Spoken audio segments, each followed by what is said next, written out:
Hello friends, welcome to my YouTube channel Prem Kala learnings. My name is Ishika. तो आज के इस वीडियो में हम डिस्कस करेंगे BHDLA 138 के most important questions for June 2025 term and examination. तो हमारे इस क्वेश्चन पेपर का जो सब्जेक्ट है वो है हिंदी साहित्य विविध विधाएँ। ठीक है, तो सबसे पहले हम एग्जाम पैटर्न समझ लेते हैं। इस क्वेश्चन पेपर में आपको कुछ क्वेश्चंस 20 मार्क्स के होंगे और कुछ क्वेश्चंस जो होंगे वो 10 मार्क्स के होंगे और 5 मार्क्स के भी होंगे। ठीक है, तो अब मैं एक एक क्वेश्चंस पढ़ लेती हूँ। तो हमारा सबसे फर्स्ट क्वेश्चन है, अपने समकालीन परिवेश के प्रति मोहन राकेश और हरिशंकर प्रसाई की दृष्टि में क्या अंतर है, स्पष्ट कीजिए। दूसरा क्वेश्चन है, जीने की कला निबंध में किस प्रकार नई दुर्दशा के लिए एक सीमा तक नारियों को भी जिम्मेदार बताया गया है, इस संबंध में पाठ के आधार पर अपना मत व्यक्त कीजिए। ये क्वेश्चन मोस्ट इम्पॉर्टेंट है। ठीक है, फिर है, कीर्ति भनिति भूति भल सोई सुरसरी सम सब कहूँ हित होई। इन पंक्तियों के आपको अर्थ स्पष्ट करने हैं। ठीक, फिर आपका नेक्स्ट क्वेश्चन है, डायरी और पत्र में क्या समानताएं हैं, क्या समानताएं और असमानताएं हैं, सोदाहरण चर्चा कीजिए। मतलब आपको एग्जाम्पल के साथ चर्चा करनी है। एकलव्य के नोट्स रिपोर्टाज लेखन में रेणु की विशेषताओं की साधारण विवेचना कीजिए। फिर है, राहुल सांकृत्यायन के यात्रा वृत्तांत की चर्चा कीजिए। ये क्वेश्चन मोस्ट इम्पॉर्टेंट है। देन उसके बाद नेक्स्ट क्वेश्चन है हमारा, निराला की साहित्य साधना का प्रतिपाद्य लिखते हुए उसके शिल्प पक्ष की विवेचना कीजिए। ये क्वेश्चन भी आपका मोस्ट इम्पॉर्टेंट है। संस्मरण लेखन के आधार पर सुभद्रा कुमारी चौहान की शैलीगत विशेषताओं की विवेचना कीजिए। नेक्स्ट क्वेश्चन है आपका, खेत नष्ट हो जाने पर भी हल्कू प्रसन्नता व्यक्त करता है, जो कारण हल्कू की प्रसन्नता में व्यक्त हो रहे हैं उन कारणों को समझाइए। देन अगला क्वेश्चन है आपका, हरिशंकर प्रसाई की व्यंग्यात्मक शैली की विशेषताओं को स्पष्ट कीजिए। डायरी विधा का आत्मकथा और संस्मरण विधा से अंतर बताइए। सूरदास के काव्य का मुख्य प्रतिपाद्य बताइए। तुलसी के रामराज्य की विशेषताएं बताइए। बहुत बड़ा सवाल एकांकी का मंतव्य बताइए। ये भी आपका मोस्ट इम्पॉर्टेंट क्वेश्चन है और ये बहुत बार रिपीट हो चुका है।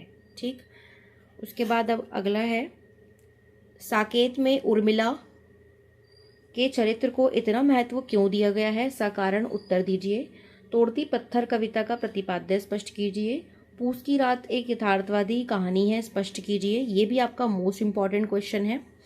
देन अगला क्वेश्चन है, भाषा और शैली दोनों दृष्टियों से तुलसीदास का काव्य अप्रतिम है, इस कथन की विवेचना कीजिए। रिपोर्टाज की विशेषताएं बताते हुए पठित रिपोर्टाज का मूल्यांकन कीजिए।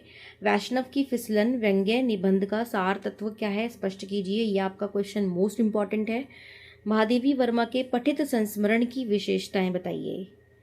ठीक, अगला क्वेश्चन है आपका, यात्रा वृत्तांत का आशय स्पष्ट करते हुए यात्रा वृत्तांतों का परिचय दीजिए।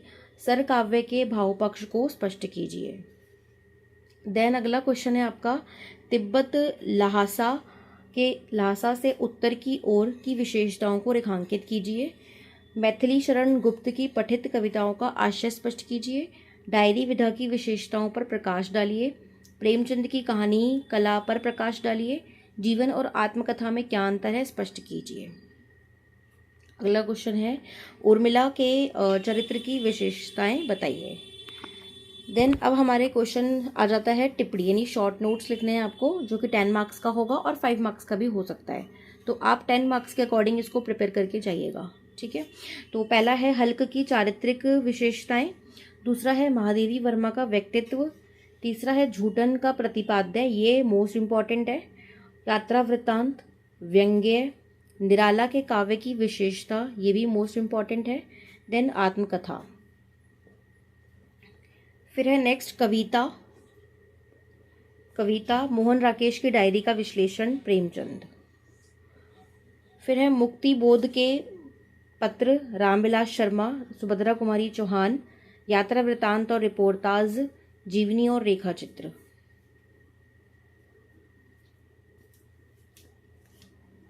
तो यही हमारे सबसे मोस्ट इम्पॉर्टेंट क्वेश्चंस है। अगर आप इन्हीं क्वेश्चंस को कर जाइएगा तो आपके मार्क्स अच्छे आ सकते हैं। अगर आपको मेरा वीडियो इन्फॉर्मेटिव लगा हो तो आप मेरे इस वीडियो को अपने फ्रेंड्स को शेयर कर सकते हैं जिससे उन्हें भी हेल्प हो सके। और अगर आपको मेरा वीडियो अच्छा लगा हो तो प्लीज़ मेरे चैनल को सब्सक्राइब करें, शेयर करें। Thanks for watching. Best of luck. Bye bye.